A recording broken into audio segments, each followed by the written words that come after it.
Assalamualaikum warahmatullahi wabarakatuh. Hari ini kita akan membahas tentang lingkungan atau iklim yang akan mempengaruhi dunia usaha, khususnya untuk di industri media. Kalau teman-teman pahami, Indonesia itu berkembang dari zaman ke zaman yang berbeda.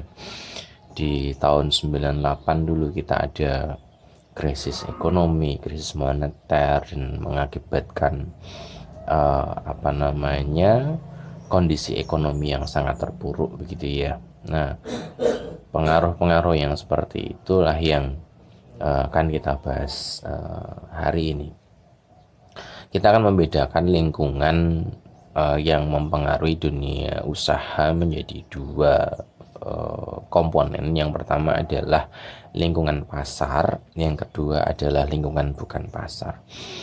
Kita memaknai lingkungan pasar adalah lingkungan internal di dalam sebuah lingkup perusahaan, dan kita menandai lingkungan bukan pasar itu adalah lingkungan di luar kegiatan yang punya pengaruh besar terhadap kegiatan usaha yang kita jalankan. Kita bisa menggambarkan antara lingkungan pasar dan lingkungan bukan pasar.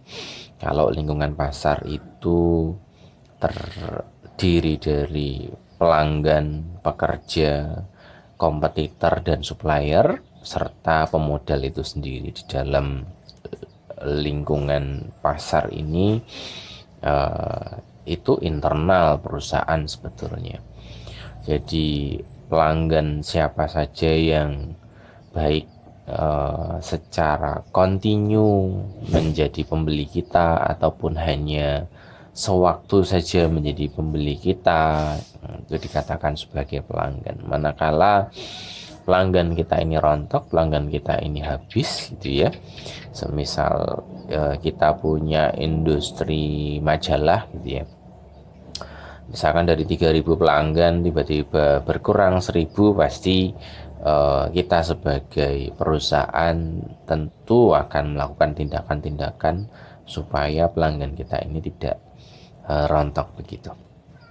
Terus selain pelanggan ada juga pekerja ataupun karyawan gitu ya. Jadi seandainya perusahaan kita ini ada 10 karyawan tiba-tiba melakukan mogok kerja. Nah, siapa yang akan melakukan aktivitas produksi? Siapa yang akan membantu kita untuk melakukan operasional di dalam perusahaan? Tentu saja pekerja memiliki andil yang cukup besar terhadap kelangsungan usaha kita.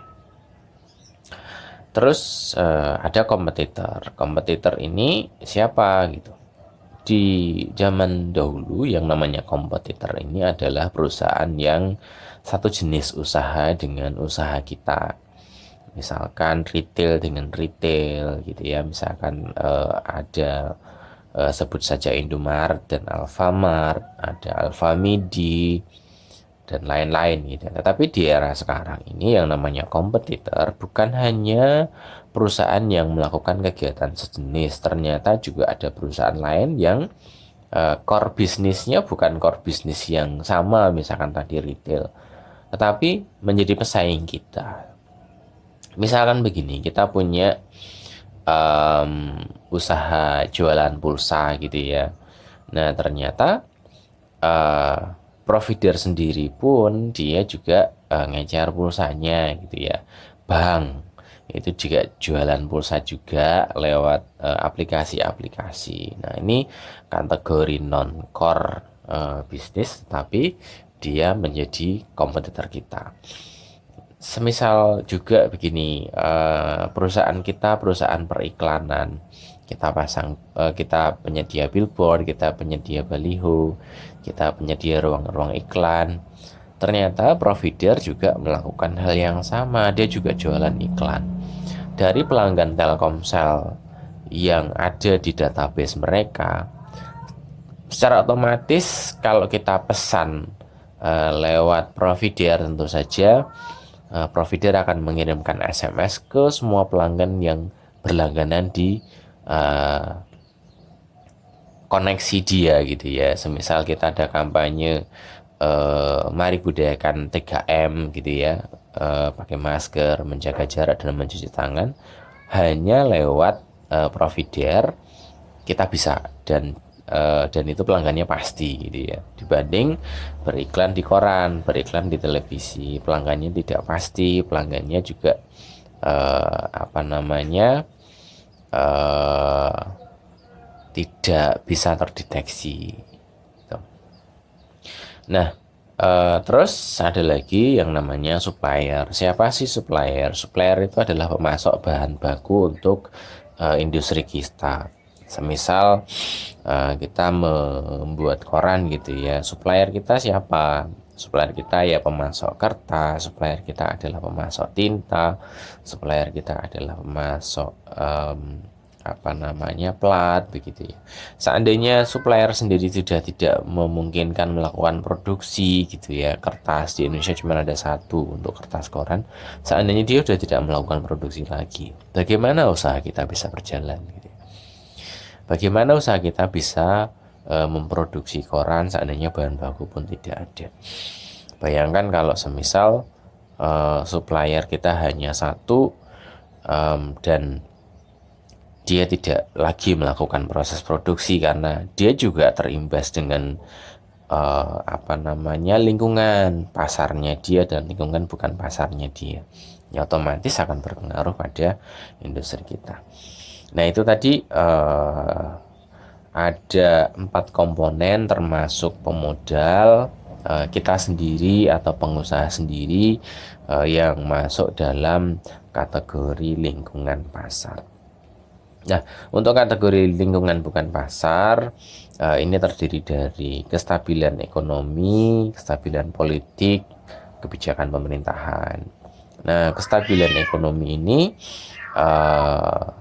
internal suatu negara gitu ya. Seandainya tadi terjadi apa namanya huru-hara, ekonomi merosot, daya beli masyarakat turun, dan akan mempengaruhi ke pelanggan maupun supplier kita gitu, juga pekerja dan kompetitor. Jadi lingkungan bukan pasar tentu akan mempengaruhi lingkungan pasar internal perusahaan. Kestabilan politik sebagai konsekuensi dari negara hukum, produk-produk hukum atau produk-produk undang-undang yang dibuat di suatu negara ini buah dari proses politik yang ada di legislatif gitu ya. Ya siapapun yang akan berpengaruh di dalam sebuah tatanan perusahaan ya tentu saja atas andil dari proses politik itu sendiri. Jadi siapa yang akan memimpin negara ini ya dia adalah representatif dari sebuah organisasi politik, dan tentu saja juga akan mempengaruhi kebijakan pemerintahan. Itu tidak akan lepas dari mata rantai lah, kalau saya bilang itu mata rantai.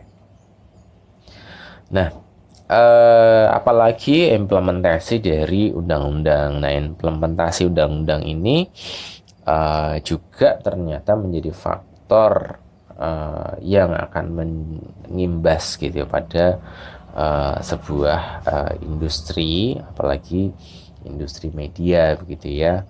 Setiap perusahaan klaster-klaster besar itu pasti apa namanya dijalankan dengan platform undang-undang.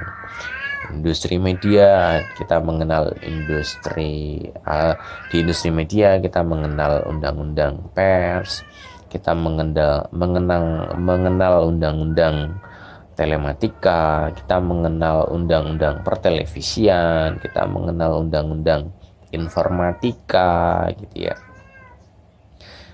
Nah, produk-produk inilah yang menjadi dasar pelaksanaan sebuah industri gitu ya.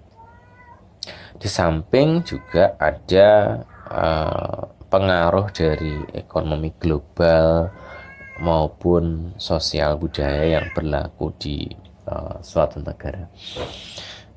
Kita bayangkan kita berada di Bali begitu ya. Nah, di Bali itu banyak sekali libur-libur karyawan terkait dengan kegiatan adat istiadat di Bali. Misalkan ada perempuan yang mau datang bulan, dia wajib melakukan upacara gitu ya.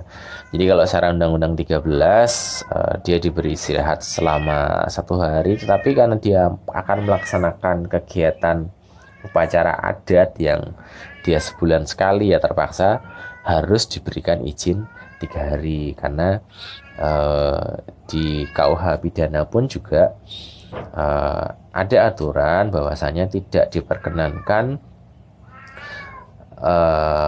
kita ini mengganggu adat istiadat, acara pemakaman gitu ya. Jadi masing-masing punya adat dan budaya sendiri-sendiri. Nah, ini lingkungan pasar dan lingkungan bukan pasar yang menjadi pengaruh untuk sebuah industri. Nah, apa saja sih yang akan mempercepat pertumbuhan ekonomi sehingga industri atau perusahaan yang kita kelola ini bisa berjalan dengan baik, bisa dengan juga ikut bertumbuh, karena ini merupakan suatu efek domino. Yang pertama adalah percepatan pembangunan infrastruktur.